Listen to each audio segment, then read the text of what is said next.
আসসালামু আলাইকুম। আজকের রেসিপি হচ্ছে বাঁধাকপির পকোড়া। শীতের সিজনে প্রচুর বাঁধাকপি পাওয়া যায়। আজকের পর্বে আমি মুচমুচে বাঁধাকপির পকোড়া খুব সহজভাবে আপনাদের সাথে শেয়ার করব। আশা করছি আপনাদের ভালো লাগবে। মাঝারি সাইজের একটি বাঁধাকপির অর্ধেক অংশ আমি সুন্দরভাবে গ্রেট করে নিয়েছি। আর এর সাথে আমি ধনেপাতা কুচি দিয়ে দিচ্ছি প্রায় 1 মুঠ পরিমাণ, আর পেঁয়াজও দিয়ে দিচ্ছি 1 মুঠের একটু বেশি পেঁয়াজ কুচিয়ে নিয়েছি। আর এর সাথে দিয়ে দিচ্ছি পরিমাণ মতো কাঁচামরিচ। কাঁচামরিচটা আমি কুচিয়ে নিয়েছি। আর কি কি উপকরণ ব্যবহার করেছি আমি সবগুলো স্ক্রিনে দিয়ে দিয়েছি, আপনারা দেখে নেবেন। আর এর সাথে আমি দিয়ে দিচ্ছি 2টা ডিম।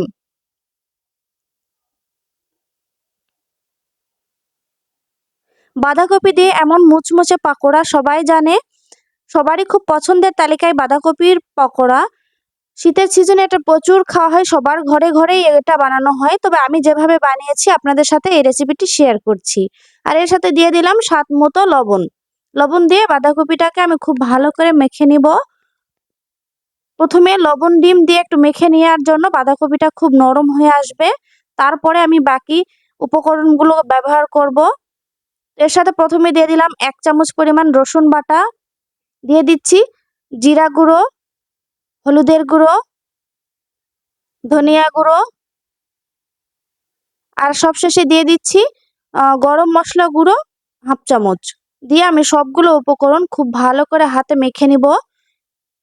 হাতে একটু কচলিয়ে কচলিয়ে মেখে নিলে এটা খুব ভালোভাবে নরম হয়ে আসবে। আর 1 কাপ চালের গুঁড়ো নিয়েছি, আমি একটু একটু করে মিশিয়ে পকোড়ার শেপ হওয়া পর্যন্ত এটাকে খুব ভালো করে মাখিয়ে নিব হাতে। আপনাদের চালের গুঁড়ো কম বেশি একটু লাগতে পারে, তবে যতক্ষণ না পর্যন্ত পাকোড়া খুব ভালোভাবে শেপে আসবে ততক্ষণ পর্যন্ত একটু একটু করে চালের গুঁড়ো আপনারা মেশাতে থাকবেন। 1 কাপের আর একটু বেশি আমার চালের গুঁড়ো লেগেছে।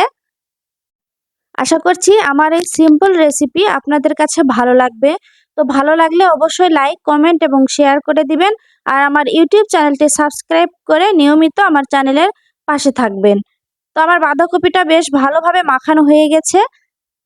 এটা খুব ভালোভাবে পকোড়ার শেপে এসেছে। এটাকে আমি এখন ডিপ তেলে ফ্রাই করব। এর জন্য আমি এখানে ননস্টিকের প্যান নিয়েছি, আর এখানে দিয়ে দিচ্ছি পর্যাপ্ত সয়াবিন তেল। তেলটা খুব ভালো করে গরম হয়ে আসলে আমি এখানে পকোড়ার শেপে বাঁধাকপিগুলো দিয়ে দিচ্ছি। আর এটা ডুবো তেলে ভাজতে হবে, না হলে এটা খুব ভালো মুচমুচে হবে না। আর এটা মিডিয়াম হিটে অবশ্যই জাল রাখতে হবে। খুব জোরে জাল দিলে বাঁধাকপিটা হয়তোবা খুব তাড়াতাড়ি কালার এসে যাবে, বাট ভিতরে কাঁচা থাকবে। আর মিডিয়াম হিটে জাল করলে এটা খুব সুন্দরভাবে মুচমুচে হবে। খুব সহজভাবে আপনাদের সাথে রেসিপিটি শেয়ার করলাম।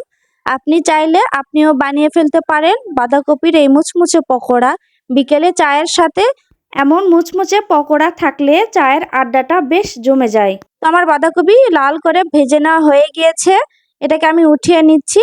বাকি যা ছিল আমি এগুলো খুব সুন্দর করে পকোড়ার শেপে আবারও তেলে দিচ্ছি।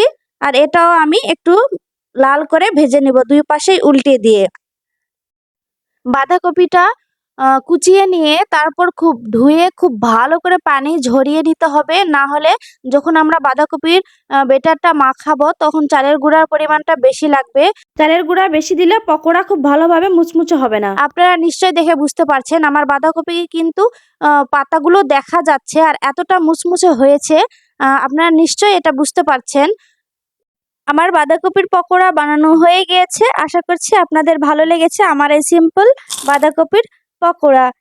তো আজকের মতো বিদায় নিচ্ছি, সবাই ভালো থাকবেন। আল্লাহ হাফেজ।